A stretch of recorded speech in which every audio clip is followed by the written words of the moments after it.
Okay, it's about that time. Hope everyone got snacks and drinks and are sugared and caffeinated up. A couple things. I've not recorded an hour-plus long thing on this laptop. I hope it won't blow up. If I have technical difficulties, please bear with me. We're going to go through some case studies. Any other housekeeping notes? If you have questions, and I'm not looking at you, just speak, and I'll hear you, and then I'll look at you, and then you can ask your question. So interrupt anytime. Okay, so let's get started. My name is Kerry Rogers.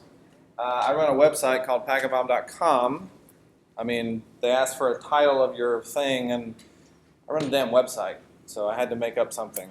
So I'm the CPO of PacketBomb.com. A little bit about me. I came up through Riverbed Tack.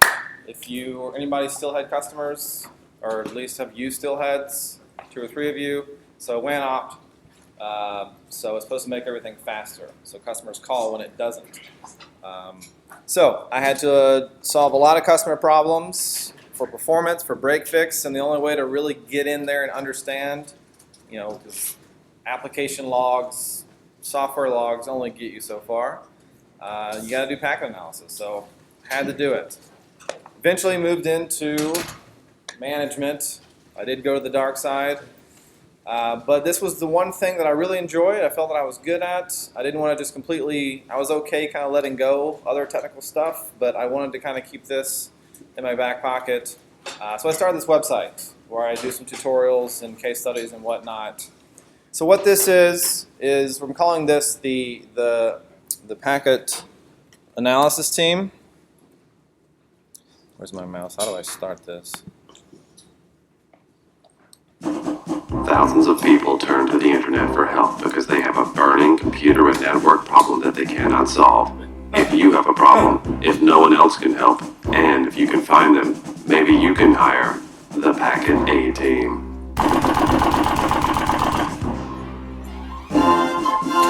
All right, that was fantastic. So, what the fuck is that? If you look on any website that IT professionals go to, there are people who are like, I can't solve this problem, and they usually post useless information. And people's like, I think it's this, I think it's that, and it's just like, ugh. I sometimes find people who need help. Sometimes people find me via email or something. And I try to help them solve the problem, usually with packet analysis if I can. And I've helped a number of people solve their problems. And I tell them if I do, I'm going to put it on my website, which is what I've done. So, I mean, really what we're talking about is, I guess actually I should change my title to, right? Right, the Disney one though, not the other one. So, that's it. We're going to jump into this. We're going to jump into the first one here. This is a one-way performance problem. The setup is transatlantic MPLS from somewhere in the Americas to somewhere that's not. I don't remember exactly where. Maybe Czech Republic, something. That's not right. About 100 milliseconds round trip time, I was told. 100 megabits is the pipe. The person who was testing could do wget or iperf. He had 2 test machines, so that was really good. And he could max it out in one direction, but he could get maybe 20, maybe 40 before it would fall over. And it's like, why? So that's what we're going to look at. And I will, is that readable? Yep. It's a lot of numbers and stuff. Okay, so first, I'm not going to go into lots of detail on Wireshark setup. You've probably gotten a lot of that. But the things that I use consistently are sequence numbers, sequence, next sequence, ACK. I like to put the TCP length field as opposed to the full frame. That's just me. Delta column, you got to have also, especially for performance stuff, in-flight data and window size. So this person sent me a PCAP of a problem. And where I like to usually look at first, just to see what I'm dealing with, is go to conversations. Oh, another thing, housekeeping. because I didn't want to get made fun of by using Wireshark 1, which now I realize was stupid because half everyone here is still using Wireshark 1. I went to Wireshark 2 over the weekend. So I may cuss more than usual. Okay, so look, this is beautiful. You give me a performance problem and you give me a PCAP with one conversation in it, then I know what I'm dealing with. So there's one connection. We have, right off the bat, I want to know, am I dealing with the client side or the server side? It's real easy because it's kind of in the file name. But if I were to not have that information and I was trying to figure out where is this captured at? Does anyone know how you can figure that out? Sorry? Three-way handshake. Say more about that.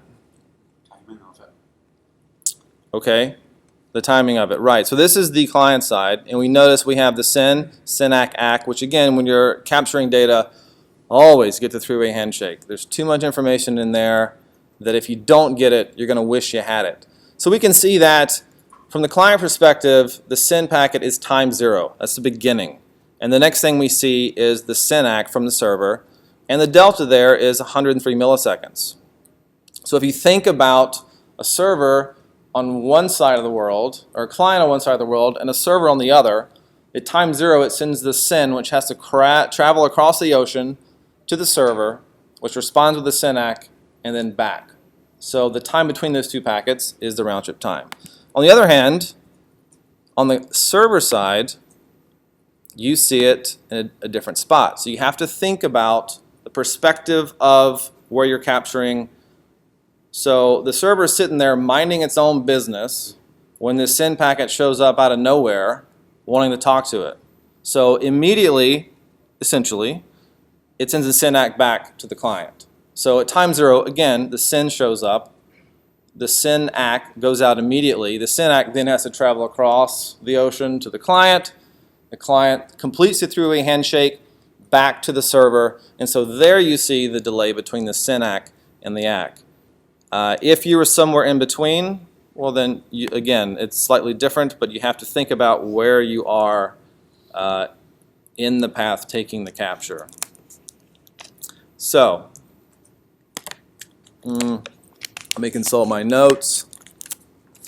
When I'm looking at a problem, I like to, where do you start? If you have client, server, somewhere in between, I like to start closest to the source of the complaint. So I'm going to start on the client side. So this test was, it appears to be HTTP. And if we look down at the user agent, wget, it's Red Hat, it's Linux.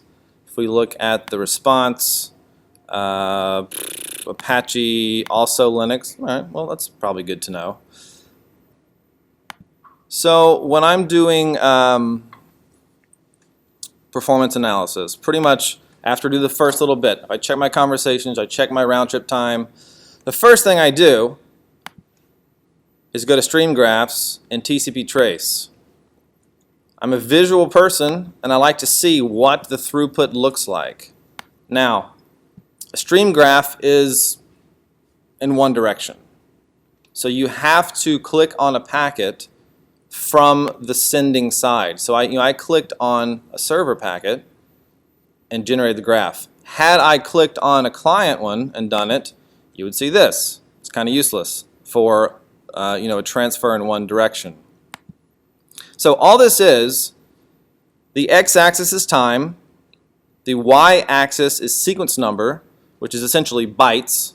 So we're looking at bytes over time, which that's throughput, that's bandwidth, megabits per second. So we're looking at bytes over seconds to see the throughput. And the shape of this should always be, hopefully, up and to the right.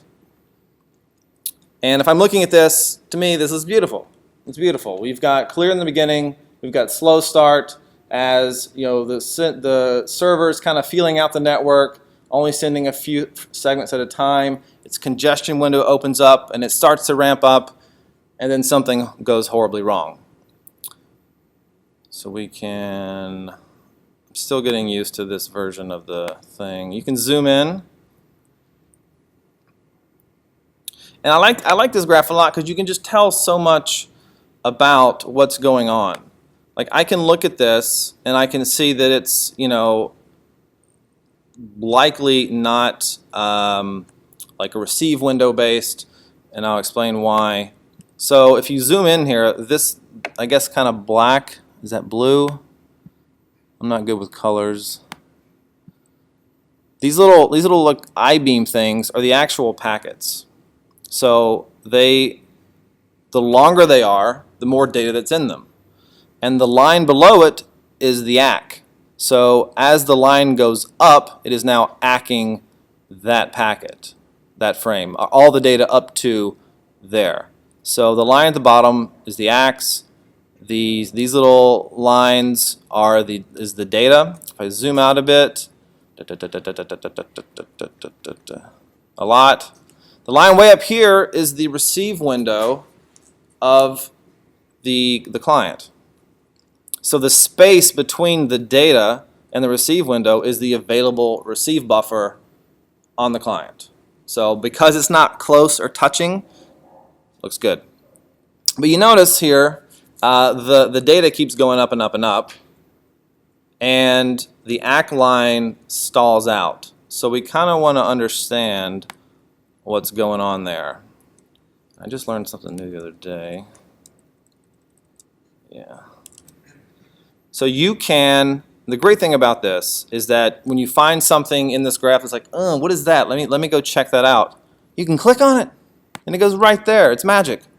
So I've clicked right here where it starts to flatline, so I can go look and see what's happening in the capture. I'm going to scroll down. Okay, so we've got previous segment not captured and some dupacks. So let's just back up a little bit. So we can see this is data coming from the server. We have data ACK, data ACK, and that is pretty typical behavior, is ACKing every other segment. And if you were in Hanseng's presentation, I think yesterday, versus ACKing every other packet, full size frame or partially sized, depending, but data ACK is a pattern you'll see quite a bit. Then we have what appears to be lost data. Well, is it? So let's do some quick sequence number analysis. If we look at this sequence number, and I'm just going to kind of read the last four digits. 0200 is the sequence number. The next sequence number is expected to be 1568. Is it? Yes. Little stair step here. The next sequence number here should be 2936. Is it? No. It's 4304. So we did lose some data, it would appear. So that expected sequence number was 2936. And the ACK number of the client, of the dupack, is 2936. And we can see another frame shows up. So the next sequence number was supposed to be, after this one, 5672. The next one is 5672. So it's continuing in order. But we send, so the client receives that data and said, nope, that's not what I said I wanted. I want 2936. And if we look at the first dupack, we can go down to the TCP options, and you'll see a SAC block, or selective acknowledgement. And what that's saying is there's a left edge and a right edge. And if you look at the numbers, 4304 corresponds to this up here, 4304, and the right edge is 5672, which corresponds to the next sequence number. So it's saying, look, what I really want is 2936, but I did get that segment you sent me, and I'm going to save it off to the side so that maybe later you don't have to resend it to me. That is what the client is telling the sender. And then on the second one, it receives another out of order, essentially, segment. And the behavior of TCP is it should ACK every single time that it gets an out of order segment. So it sends another dupack immediately saying, no, I want 2936. You notice the left edge didn't change. It's still 4304. But the right edge scooted over to include the second one we got. So it's going to continue that pattern of every out of order one that it's getting It's going to say, nope, I want 2936, but it's going to continue adding to that SAC block. Now, why does the sender, I mean, clearly we've sent these duplicate ACKs here, and it keeps sending data out of order. Why is it doing that? Check the window. I'm sorry? Sent a whole bunch of them at once. That's right, latency. These packets that are arriving, they were sent, what, 50-ish milliseconds ago. Remember, they're across the ocean. So if the congestion window is open enough to, say, match BDP, which is the maximum amount of data you can have on the wire at a time between these two hosts, if it's opened up enough to that point, it can send that much data all at once on the wire, and it's left the station, it's gone. So those are showing up no matter what. Now this is where you need, so I mentioned BDP. I guess we can look at that real quick. So, I mean, how many of these should we expect? I think we can do some quick math. I don't think I did this before, else we'll screw up. So it's 100 megabits, and what is it, 103 milliseconds? So we're looking at this value as the BDP. And if we look at our capture, we're looking at 1368 is apparently the MSS. Ooh, that is tiny. Let me see if I can.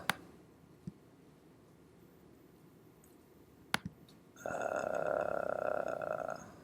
do you do it like this?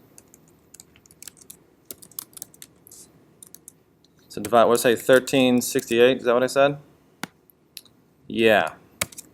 So 941 segments could potentially be out, have already been in flight on our way. Now, with these duplicate ACKs, the sender should, when they start receiving it, 50 milliseconds or so later, back at the server side, what is it going to do when it starts receiving duplicate ACKs? Adjust the window. I heard adjust the window. Well, which window? Okay. All right. Well, what else did I hear? Retransmit. What kind of retransmit? Fast retransmit. Let me jump down to where these start rolling in. So here we are. The dupe ACKs are starting to come in. 1, 2, 3. All right. Well, the next one's not a fast retransmit. Maybe these are all rolling in. It'll squeak out here in a minute. Not yet. Okay. What's this? Is this? It's not labeled a fast retransmission. Well, what is it? So the fast retransmission should have the sequence number of this repeated ACK number, right? Which is 6401. Is that it? No. They're completely different. You can see this is still further along. Actually, if we look at 906481, if we go back up, it matches this. So it's not. It didn't do the fast retransmission.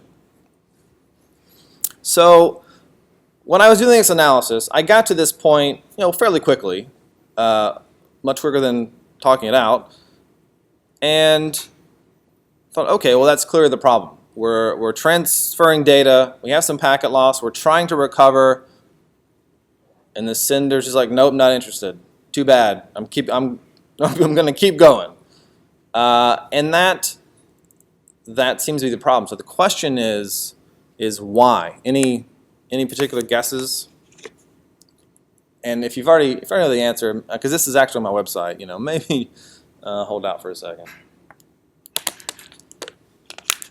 So one thing that I do in my configuration is probably when I was looking at this the last time I had regular sequence numbers, the absolute sequence numbers turned on. Sometimes I have relative sequence numbers turned on.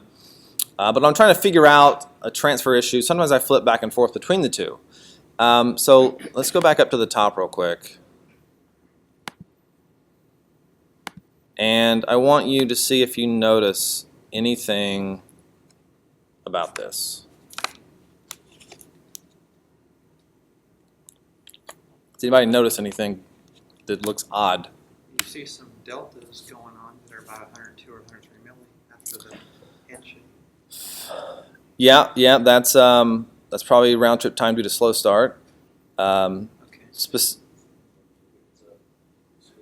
Yes, sequence numbers. So yes, if you look, this is the client side. Its initial sequence number starts with 226, and then this one up here is the server side, and wait, I have this. That's annoying. That starts with 226. Great. Now, if you look at the server side capture, at the server's initial sequence number, it starts with 182. Come down to the client side, and it starts with 383. What's going on there? Proxy connection. What's that? Proxy connection. Something between the Could be, maybe. Any other guesses? Intermediate device, load balancer, or something else. I would say something in the middle doing a proxy is certainly a possibility. I think what would cause me to say maybe no is that, well, why? Because then you would have two separate TCP connections, right? If you're proxying the connection, why would it keep this client's sequence number intact and not the other way? Still, it's possible. Don't get me wrong, it's possible. I've actually seen this a bunch. And what it usually is TCP sequence number randomization on something like a ASA. That's a security feature that's pretty old due to, I guess, TCP stacks back in the day. You could guess the initial sequence number on a host, and I think that was introduced as you can Google it, a security feature, right? So sometimes that's turned on, and apparently. This feature is only enabled in one direction. So what? I don't care. It's not a problem. I've never seen it cause a lot of problems as long as the device is keeping track of the translation in both directions, because on the server side it's got to change the sequence numbers, and then on the client side the ACKs it's got to change the ACK numbers coming back. But great, fine. So that was just something early on that I had noticed, and I was like, okay, file it away. It's not really a problem. And I tried to think, why? What is happening here? Why would the server ignore those ACKs and just keep on going? And again, it's kind of, you put yourself in the mindset of the host. So if you're looking at a client and the client's doing something weird, try to put yourself in the mindset of, if that even makes sense, of the robot mind of the computer, or just the logic that you know of, how computers work, how networks, how TCP works. As much knowledge as you have, think through it. So I was trying to think through the server side, and it's one of those things where you walk away, like look at it one night maybe, or one morning, and then I had real work to do, and then coming back from lunch. If you're familiar with San Francisco, I think I was at 3rd and Mission, probably coming back from CPK, and it just popped in my head. It just, it's one of those things where like you're in the shower and like this problem you've been trying to solve just pops in there. That's what it was. I put the two things together, and what I realized was these. I'm gonna go bring this back up. There we go. I'm going to go back down to where that starts at 27798. So the sequence number, again, is this 386, whatever. It's looking for this 2936. And then in the SAC block, it's putting, this segment up here that it had received out of order, it's putting it in the SAC block. There. And I thought, I wonder if the device doing the translation is aware of SAC. You'll never guess the answer. 5, 6, 7. So again, it's done the translation on the ACK number. We're back to the original 184. Let's go look. Survey says, nope. This is the fake translated number in the SAC block. So the server received this and it goes, these numbers aren't even close to what my range of data is. This is off by like billions. Fun fact, if you were here last year and you attended Jasper's like advanced TCP session, he talked about DSACs. He showed a screenshot. It was this one. It was this actual case. So the server receives this and goes, I don't know what this is, and throws it away. And it ignored all of these duplicate acts. And then you get down to the bottom. Finally, after 1,059 of them, the client said, you know what, I've really had enough of this bullshit. And it fins, and the server's like, no, wait, I got more data. It's like, okay, shut up, and it resets the connection. So what can you do about this? You can disable SAC. I wouldn't recommend it. Your performance is, clearly there is some packet loss here. Your performance is going to suck if you have 1,000 segments in flight and have to retransmit the whole thing because you can't do SAC, or however much you may have been able to keep in your SAC block. Wouldn't do that. You could disable randomization on the ASA or whatever the device is, but what if it's like a provider, subcontractor, vendor thing that's like, oh God, you're never going to get through the right people, or they're not going to do it. Maybe at least you open a ticket, ask them to patch it. I shared this presentation with some people on Monday just to practice, and one guy said, yeah, there's a bug that's 10 years old for the ASA. Was there a Cisco WAS or a Riverbed appliance in between these? No. Not that no. This wasn't. Cell change sequence number by about 2 billion. So you are right. The Steelhead is proxying the connection, so it is the TCP endpoint. So it's a brand new connection. So if this was optimized, there'd be 3 connections between the client and the client side Steelhead, then between the 2 Steelheads, and then the Steelhead on the server side and the server. 3 completely separate connections, different sequence numbers, different everything. So if you're looking at the 2 like LAN side captures, you cannot rely on sequence numbers. That's true. So patch it. I think you could probably tunnel, set up some sort of tunnel so this is hidden from wherever that device is. I think they may have they contacted whatever provider it was, I don't remember, but they were able to finally get this solved. So, where are we?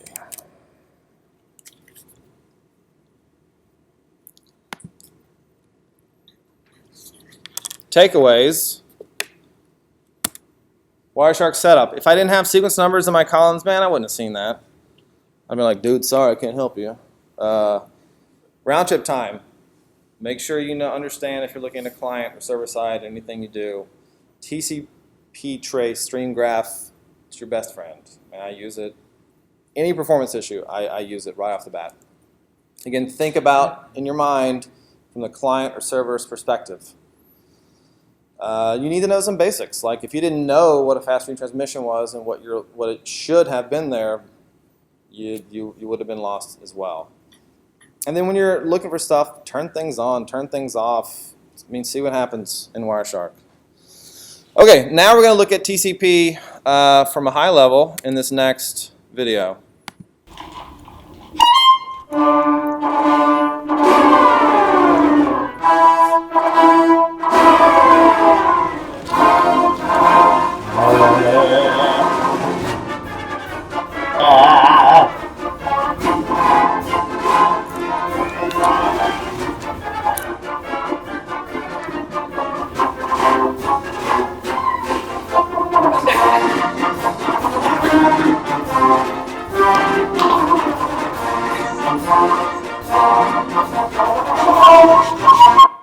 That was fun. All right, that's my beautiful daughter who's, gosh, maybe 4 now. She probably wouldn't cooperate now. Okay. Let's go to the next one, you guys. And again, ask questions whenever. And then after. This next one is near and dear to my heart because it was the very first case study that someone came to me and I helped them solve. So that was great. So this is slow web pages. You type in the URL, you hit enter, and it takes forever. They're like, all right, this is I guess a consultant firm who's just helping some local office.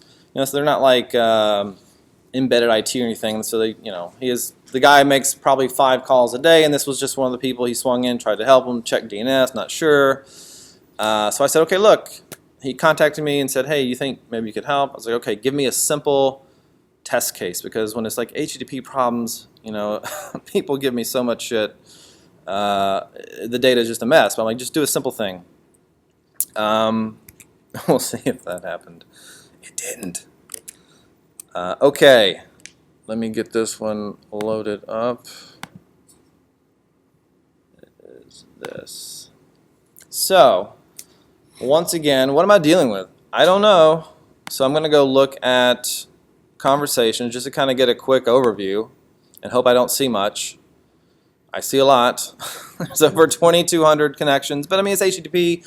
There can be a lot, but that I'm scrolling looking at port 80 and all the different IPs, and I'm just like, okay. I mean, there's clearly some that show up a lot, and so I looked at this. I'm like, I got things to do. I'm not gonna look at all this. So I said, hey, look, tell me at least what sites you went to. Like, give me one site that you went to. It's like, oh, okay, sure. I went to Nix.com and this site, and like just one is fine. So Nix.com is NBA basketball. So I was like, okay, well, let's go look for that. Jesus Christ. Nix.com. Yay, found one. Okay, we have somewhere to start. So I'm going to do let's just do follow. Normally I do a conversation filter when I want to follow one particular thing, just because I've been burned a few times in the past. But it's HTTP. I kind of want to see what I'm dealing with. Okay, it's one thing. Move temporarily. Okay, NBA.com/Nix. So maybe we'll look for that next. But let's see if we see anything here. We have our GET request after the handshake, which is a couple of 100 milliseconds. Sure, whatever. The server acts immediately. That's normal. Then we've got a response and a little bit. Okay, so anything jumping out at you here? 200 milli. 11.5 seconds response time. That's not even an eternity. That is literally forever. Like like electrons like birth civilizations and have kids and like have all this and then die over millennia in network time in 11.5 seconds. So that's not good. So this very likely could be indicative of the issue. Another thing I want to point out is if you were in Laura's Lunch and Learn is a particular setting, you notice that the HTTP response code is in this first packet. That's because I have disabled allow subsector to reassemble TCP streams. If I turn it on, it moves to the second one because it's aware of what it takes to constitute an entire application response at the application layer. So it's taking all these, all 2 of them, but if it was 1,000, it would do 1,000. All this TCP segments and putting them together, and you can see that down here there's 2 reassembled TCP segments. Because HTTP, doesn't really care about how the data is sent on the wire.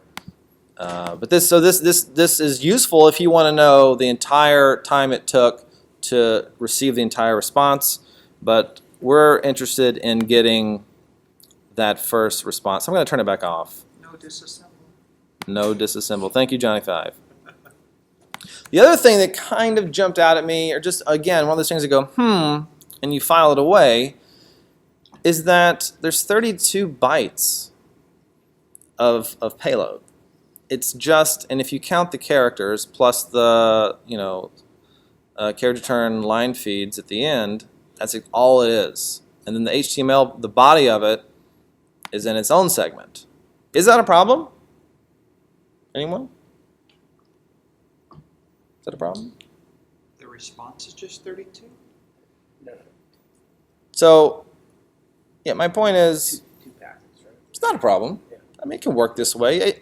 TCP could send 1 byte per payload if it really wanted to. I mean, that would be awful.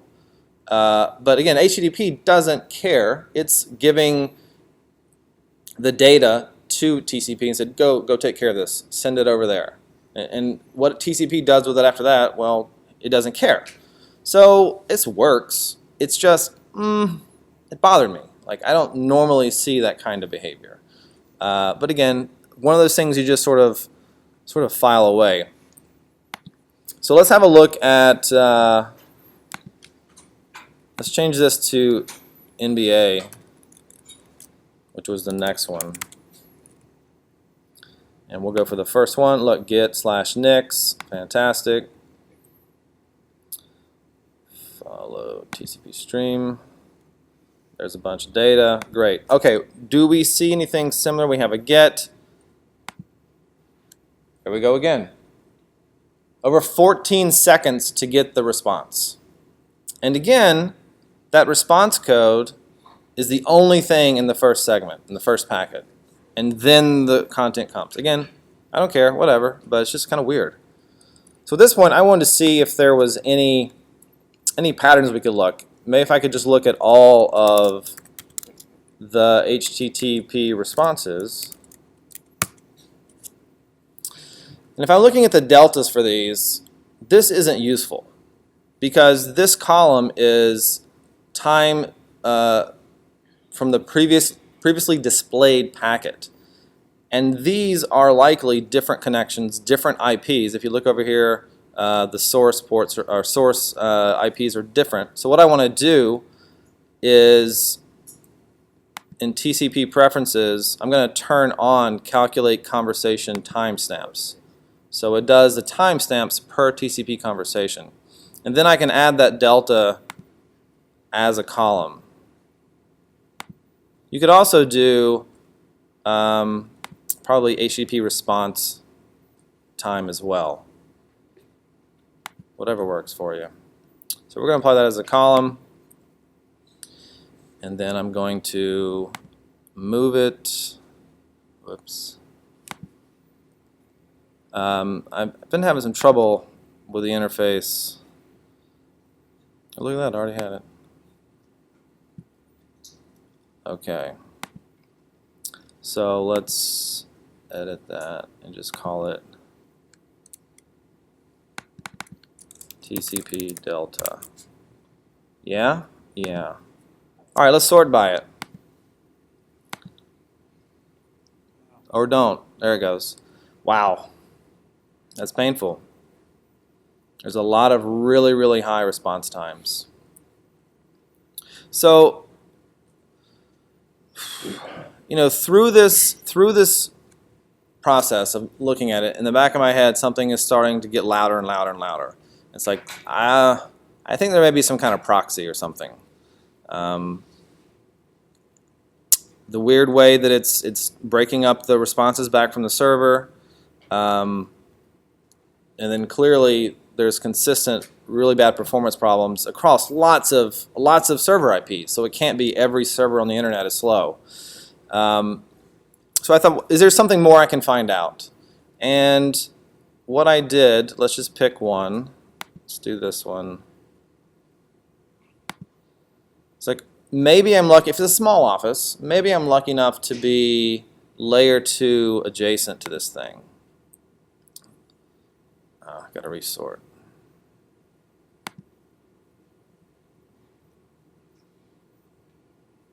Right, so if I click on my send packet, it's coming from a Dell, it's going to a Cisco device, okay, probably its default gateway. And the SYNAC is coming from something different, CameoCom, to the Dell. Now, Asymmetry in MAC address conversations doesn't really bother me too much. Many times the default gateway MAC is going to be some HSRP address or something, and the response is coming from the actual interface MAC address. Usually it'll be like a Cisco and a Cisco, but it's not necessarily a problem. But I was like, what's a Cameo com? I don't know. What is Cameo? That's what I just asked. I don't know. It's translating. So we're gonna copy the value. We're gonna go try to look it up. I think I have a thing still here. Cameo Communications. That makes sense. An actor makes an appearance for one time. We'll Google it. Cameo. All right, it's a networking company. Great. Do they make a product that I care about? I don't know. I want to keep looking. So one thing when I was looking at all of those responses that also I had noticed, you see 200s, you see 404s, 302s, but there was a 4. Did I say 400? 404s. There's several of these 400 bad requests. Like, what is that? Let's have a look. So we're going to do a follow TCP stream on this one.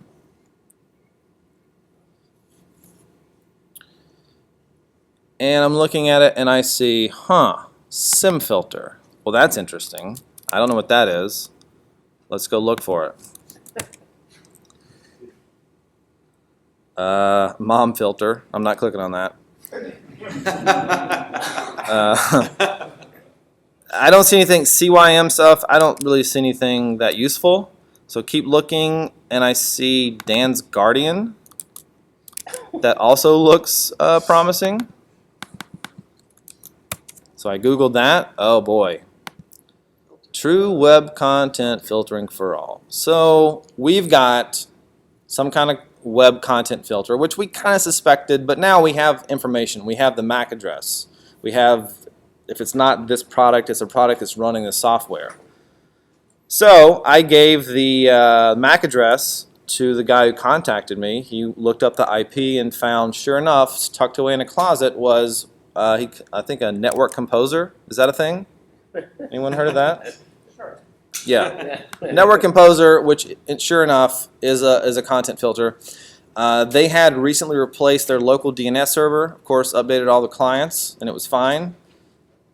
They forgot to update the content filter. It was pointing to the old DNS server, so it was all its DNS response. When it had to do a lookup, it was timing out. So he updated the settings to point to the new DNS server, and it was fixed. Hooray! We're all really happy. Anything in the stuff that I showed you? Well, first, I broke my own rule when I did this analysis the first time. I didn't pay attention to the initial round trip time. Had I done that, what do you think I would have seen? 200 mil. Let's look at one. What's the round trip time? 0. Well, not technically. Well, micro. So. Yes, 146 micro. Do you think Nix.com is NBA.com? No, it's not. It's on the, yeah, it's on, Right next. Yeah, it's local. it's on the land, right? So that would have further, I would have said, okay, 100%, I know there's a proxy. Now I just got to try to find out what it is and where it is. There's another thing. If you know anything about proxies, filters, can you think of anything else that I could have looked at that might have given us some hints? Yes. HTTP headers. Let's have a look. So you've definitely got things in here that are only put in, like Xcache. Miss from Composer. It's right there. I didn't see it. You're not always going to see everything. So there you go, you guys. Let's. What am I DNS? So the DNS of the client is fine because it's pointing to the correct server. It's the content filter. that I don't have captures for. Yeah, do I even see any DNS here? I don't know. Okay, so what have we learned?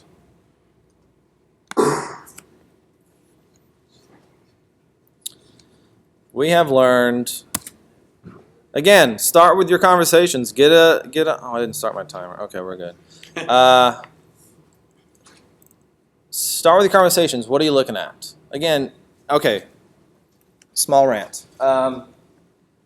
When you're looking at problems and someone says, this whatever's slow, don't run away and open Wireshark and take a capture. You're wasting your time. You've got to spend the time. Spend like 80% of your time doing the upfront work. Play Sherlock Holmes. Ask questions. Narrow down. Get specific use cases. Who's it affecting? What applications? What servers? You've got to get all that information laid out. By the end of it, you should know the problem better than they do. And once you have that kind of information, then you can get a very specific, focused reproduction, the data you need, and it makes your analysis work so much easier. Can you do that every time? Of course not. I'm just saying, ideally. So in this case, I said, just do this. I'm like, well, I got a bunch of stuff. But luckily, it was easy enough to find that I could find it. Again, the TCP preference about subsectors, reassembling the streams, make sure you're aware if that's on or off. You might need it. You might not need it. Depends on what you're doing. And if you're doing HTTP analysis, TCP conversation deltas is a good thing. You have to turn it on. You can add it. And then you can also do HTTP response time if you want. Don't forget about layer 2, you guys. And when you don't know what's going on, what a SIM filter is, just Google it. Okay. More fun.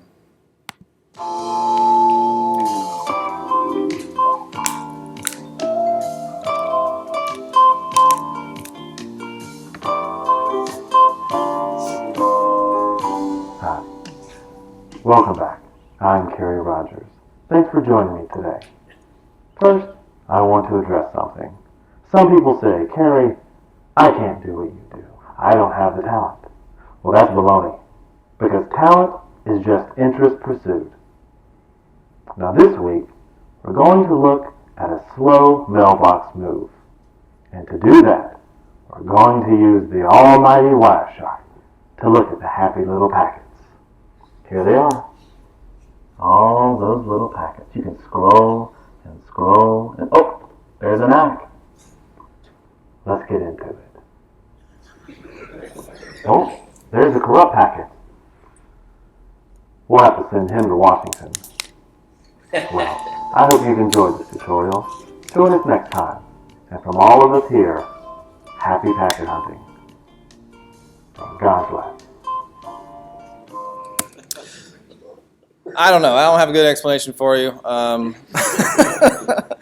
Sometimes if I have an idea or time, I like to do stupid shit before I do packet analysis in my videos. It keeps it fun for me. Some people tell me, could you please stop with that? And I say no, because I think it's funny and I like it. And if you don't, then don't watch. That's all I got for you. Okay, last one. And we have a very esteemed guest in the room. This came from someone in this room. Simon, in the back. Tomcat performance issue. And when I get something wrong, please just let me know. Tomcat performance issue. The app team, the server team comes to the network team and says something's wrong with the network. Downloads over this certain size, they're really slow. This is running on Windows. So Simon's like, well, let's check some things out. IIS, Apache, no problem. So it's probably not the network, right? I mean, we've pretty much shown that that the network's really not the problem. It's probably something with Tomcat. So should we help or just go away? Well, I come from customer service, right? TAC, and there's no such thing as go away. If you have a problem and it's not my product, well, I'm still going to help you as best I can. I think people, when you can, should have the attitude, but I get it. It's a very touchy subject because I was an administrator at a university before that, and it was just like, every other day, the database people or the server people are like, is the network down? Is the network slow? Like, no, fuck off. It's not down. But but I think it's good when you can add value and help people solve problems. But it's sort of a religious debate. We won't really go there too much. So, to Simon's credit, he helped them solve the problem. This particular issue, Simon's in Germany. I am not. So there was a lot of delay on the round trip when I would ask questions back and forth. Well, I was actually able to reproduce the problem in myself. I brought up two. What's happening? Oh, it's still going. I brought up a Windows 2008 R2 server in AWS. Okay, we can't see it yet.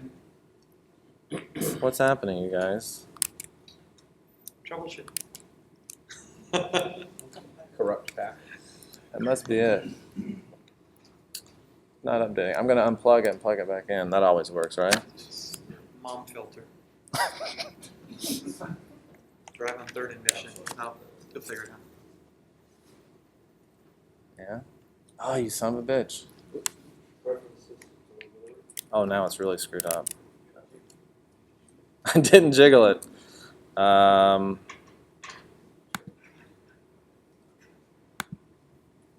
tab. Oh, it's a Mac. Never mind. Yeah, let me, this was mirroring.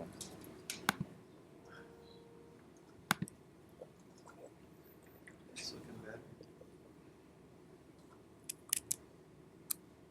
Yeah? Yeah? Okay. Hooray. So I stood up a Windows 2008 R2 server, had a Windows something 7 client, I think, installed Tomcat, reproduced it. So that made my life easier. I could do lots of testing, play with stuff, try to figure out what's going on. So it's in AWS. It's in the same cloud region, magic box, whatever it's called. So there's really no, the round trip time is negligible here. So we're gonna get. I did. This is just a simple get. It's I guess like 100 megabytes of cat pictures. It's not true. It's just the name of the file. So the first thing I'm going to do is, you'll never guess, TCP trace.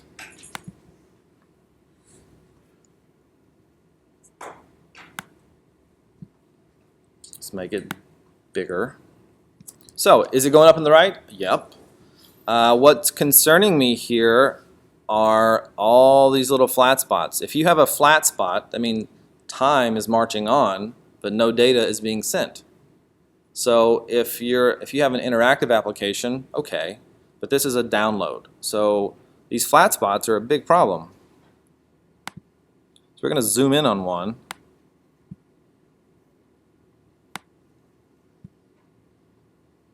And what I like to do is go to the first packet after one of these dead spots and click on it. So here we are. These are acknowledgments from the client. Yeah.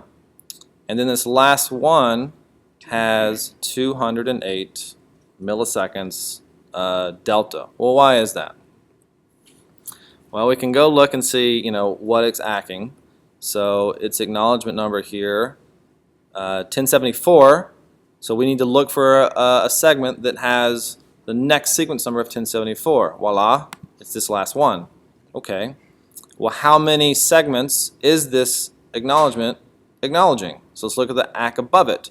9778, which is the one right above it. What does that tell you? How many ACKs is this ACKing? What do we know about ACKing one segment? Delayed ACK. I think, so in that graph, we're not going to do it, but every single one of those flat spots is a delayed ACK. And just a real quick, you know what, I'm not going to do it because I don't want this thing to screw up again. I was going to show you a little delayed act diagram. You get it, right? RFC 1122 talks about when a host should act. It should act every other full-size segment, or every 2, whatever. We'll fudge it a little bit. And if there's 1 that comes in, we're going to have a timer. And if we do not receive another segment, when that timer expires, we'll send the ACK. And this one, its delayed ACK timer was 200 milliseconds. So Simon said, we've got a delayed ACK problem. And one way that he approached it and was able to resolve it is you can change the ACK frequency in Windows with a registry setting, TCP ACK frequency. You can set it to 1. And the problem goes away. Is that a good approach? I don't know. You got a lot more ACKs on your network. But Simon's question was, is there something else we can do? There's another thing that he noticed that we're going to look at. Let's go back to our best buddy graph.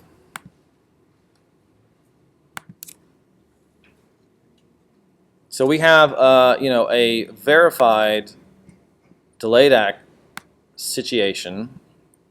We're going to zoom in on the data. So look at the data. We've got these little stacks of packets, right? Zip. And then remember, this line at the bottom is the ACK line. So it goes ACKs come in, ACKs come in. Now they're even here, so we're all the outstanding data is acknowledged, and it sends some more data. And then it waits and waits and waits for all the data to be acknowledged, and then it sends more data. If we go look at the capture, we can see this playing out. So we have all the data acknowledged at this point with the sequence number or ACK number of 2146, the next sequence number of 2146. So we're all acknowledged up. And now we can look at our bytes in flight. Is another way to tell is the bytes in flight starting with this segment is 1460. So we send data, and we get to 64K, magic number, and it stops. And here come the acknowledgments. And once again, it waits for all the data to be acknowledged before sending the next 64K. And this blue line here, I have a color rule for push bit that I put in specifically for this case study, and it never went away. So what can that tell us about maybe the application? Like what it's doing, something about buffers on the sending side. Not taking advantage of scaling. What do you mean? The window size? Okay, so the window size here on the client is 1.5 meg. So the client's saying, I got plenty of room. Bring it on. But he's not sending more than 64K. We haven't had packet loss, so as far as we know, we shouldn't be in recovery or congestion window be reduced. So flow control is controlled by both the sender and the receiver. We just talked about the flow control on the receiving side. It's right here in the packet. You can look at it. The window size, and this one does have a window scale factor. So that is the most amount of data that the sender can send at one time before it is acknowledged. But what's controlling the sender side? Well, the sender side has a congestion window, and it's not in here anywhere. It's just a magic number that is kept track, I guess, in memory on the sending side. It says, I can send this many segments. So in slow start, you can send, 1, you wait for an ACK. You send 2, you wait for an ACK. So that is a congestion window opening up. What limits the congestion window? Well, there are a few factors. But one of the factors is the send buffer on the sending side. And the default send buffer for this is 64K. So the application is writing 64K to TCP, which has a 64K send buffer, and it can send that much data before it has to be acknowledged. Now, the problem here, so we have two issues. One, we have delayed acts happening really often. Two, why is the sending side waiting the entire time for all the data to be acknowledged? Why doesn't, as the acts come in, why is it not, because when it sends data, it doesn't throw it away. It has to keep it because it might have to retransmit it for something. If it gets lost, it's going to have to retransmit it. But once it's acknowledged, it doesn't need it anymore. So the question that Simon and I had was, this is not a delayed act, but if this were a delayed act down here, as we saw earlier, it will wait for every single segment to be acknowledged before it will send the next 64K. So we have this sort of deadlock situation where the sending side is not clearing out its send buffer and sending more data until every single bit of it has been acknowledged, and the receiving side is having delayed acts. What's the initial send latency? The initial send latency. Oh, it's you mean the round trip time? It's microseconds. So that was a question we came up with. We tried to find a pattern because sometimes this would happen. There would be a single segment acknowledged, and there would be no delayed ACK. I think maybe like 10% or so of the times it was a delayed ACK. And what I wanted to figure out was a way to try to look at the pattern, and I didn't know of a good way to say, show me all acknowledgments that are only ACKing one segment in Wireshark. And I didn't know of a good way to do that. I'm not a programmer. I'm mostly just dangerous, but I hacked it in 1.10 or something, so I could filter and say, show me every ACK that has one segment. And then with the delta column, I could see when there was a delayed ACK. I wasn't able to find a pattern. And I tried to put that hack in here, but Wireshark kept blowing up, and I gave up. Again, not a programmer. So there wasn't a good pattern that we could find.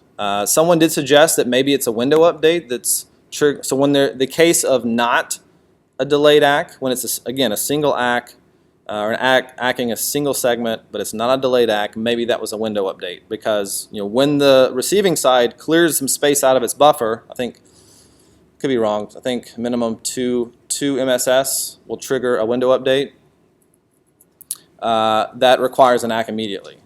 I don't know if that's the case or not. It's a good guess.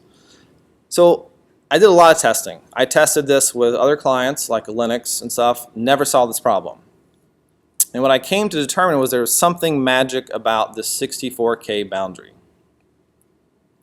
And if I Googled around and I found how to change the send buffer size on Tomcat. And if I changed it, say 256, the problem completely went away.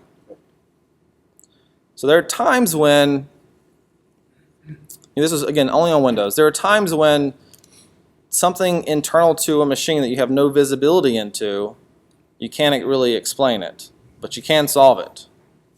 Eventually, I believe we found a KB that we think is likely the root cause. And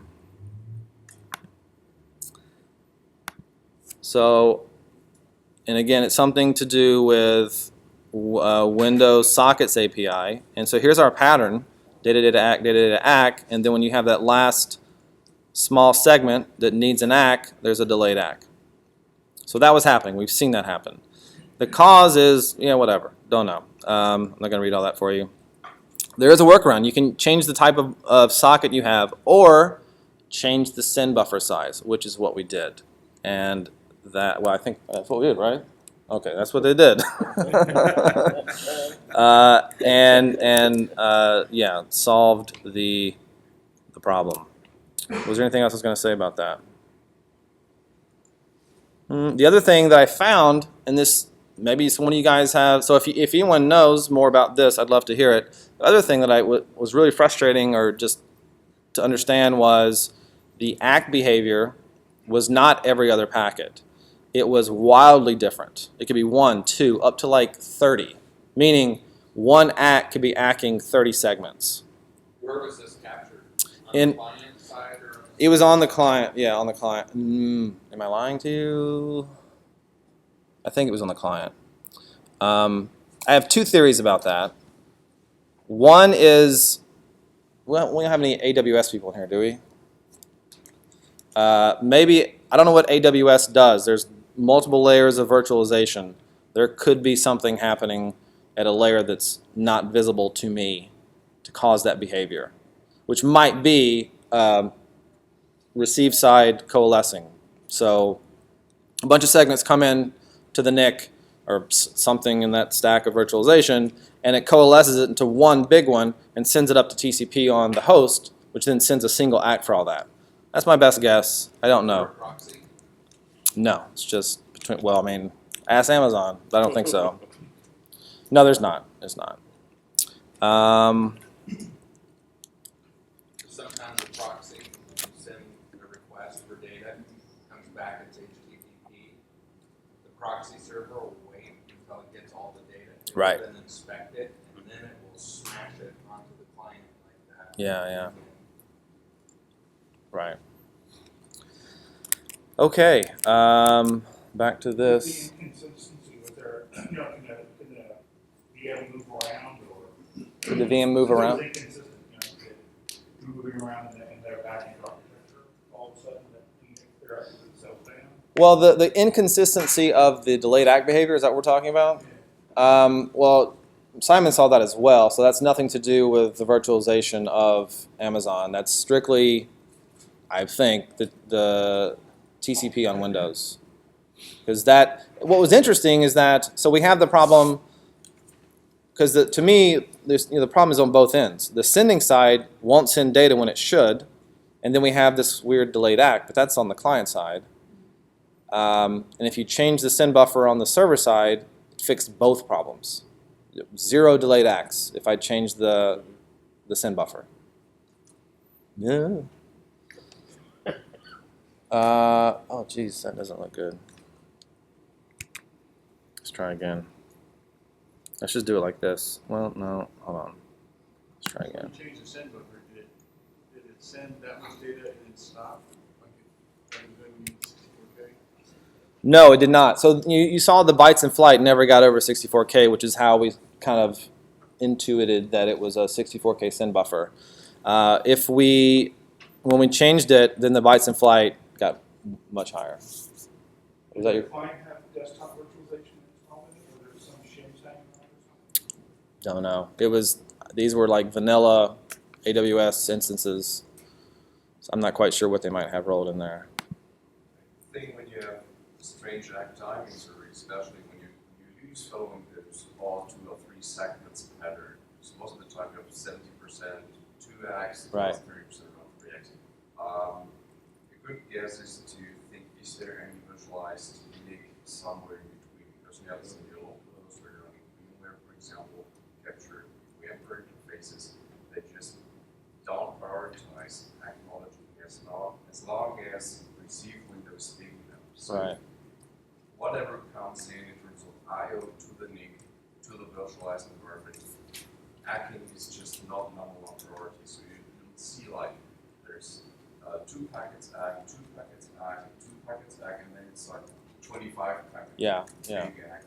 Happens, from my experience, in every virtualized environment. Okay. Now and then, when they just seem to have something more important to do, they just for a bit of a millisecond, just so you don't give shit what the NIC's doing. Right. And say, okay, we had something, so now we act. Yeah. But that's just from me observing. I don't know. That makes My sense. interpretation of that. That makes sense because that was in AWS, which again has But you quite a also bit. have that with Wi-Fi, by the way. So if you go to Sharkfest Wi-Fi, start downloading big chunks of data, you'll see that your machine is also not really keeping the active load with the server. So it's kind of when you don't have like physical link between 2 systems, and no virtualized stuff, no 3G, no Wi-Fi.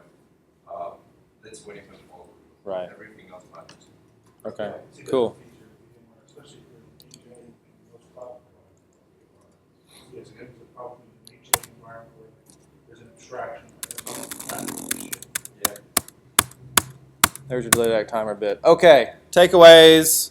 Again, TCP basics. You need to know about delayed ACKs. You need to know about bytes in flight, and some SYN buffer, congestion window. Wireshark setup. That's going to be true in every use case. Again, not all. You can't. What was it? Hanseng was saying. You're trying to get a conviction without a body, without a smoking gun or whatever.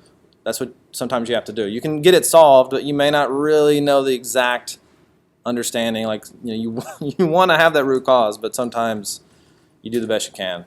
And then this is the another thing is that I spent untold hours playing with this, trying to figure out the patterns, looking at things I've never looked at before. And when you have a problem and you're trying to go from the problem to the solution, A to B, the straightest path there doesn't hold as much value for you as an individual trying to get better at this stuff. Going down the dead ends, going down the side roads, playing with this, oh, this is interesting, let me follow that, researching this, the cartoon of success, you think it looks like a straight line, but it's really like this. Those kind of problems, you're going to walk away with so much value and experience, and you're going to take it to the next one. I think I have one more for you. Network engineering. To reboot it. Look, there are no alerts in the monitoring system, so the network has to be fine. Look, no, I told him it's his crappy application, okay? The network just moves packets around. No, not, look, who has a CCNA? I do, right? The network is my baby. It's like the Apple of networks, okay? It just works. The network is fine, okay? I mean, look, no, I don't know. I don't know, okay? I just, Okay. I almost called this "Stop Blaming the Network, You're Making Me Drink." Actually, 2 of the 3 were kind of the network, so I didn't think that really worked. You can find me there, Twitter, website. Actually, all these are posted individually on my website. I think 2 of the 3 have the PCAPs. If you want to download them, look at them. The end.